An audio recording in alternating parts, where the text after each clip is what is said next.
La célébration du 50e anniversaire de la création des forces armées nationales a été marquée ce matin par une cérémonie à la place Nation à Ouagadougou. Cérémonie présidée par le chef de l'État, chef suprême des armées, Roch-Marc Christian Kaboré. Une cérémonie marquée par des décorations de personnalités et une paramilitaire.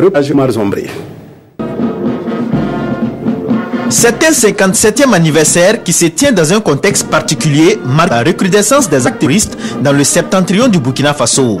Face à la menace de déstabilisation du pays, le chef suprême des armées appelle à une forte mobilisation des fils du Burkina Faso autour des armées nationales.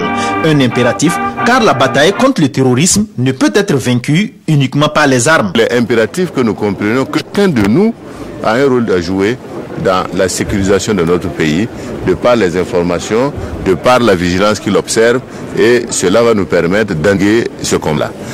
Le terrorisme est un phénomène qui n'est pas un phénomène burkinabé, il est international. C'est pourquoi nous devons mutualiser nos moyens avec nos pays voisins, c'est-à-dire tous ceux qui sont du G5. Et c'est vrai qu'aujourd'hui, nous sommes en but à des difficultés qui sont des difficultés d'ordre du financement du programme de la mise en place de la force du G5.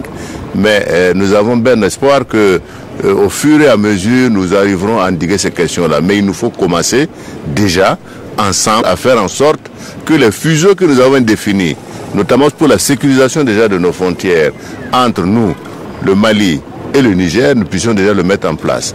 Pour lutter efficacement contre le terrorisme dans le Sahel, le ministre de la Défense annonce qu'un projet de loi déjà approuvé par le gouvernement sera bientôt adopté à l'Assemblée nationale.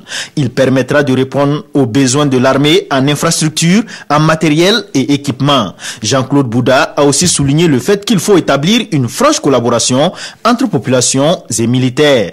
Le général de brigade, chef d'état-major général de l'armée, a eu une pensée pieuse pour tous ceux qui sont tombés sur le front.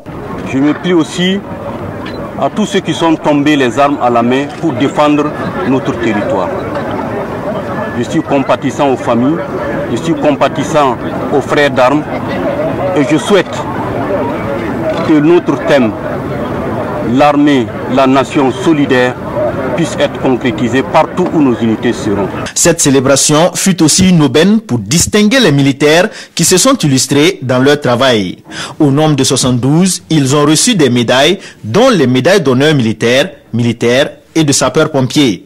Une parade a mis fin aux festivités.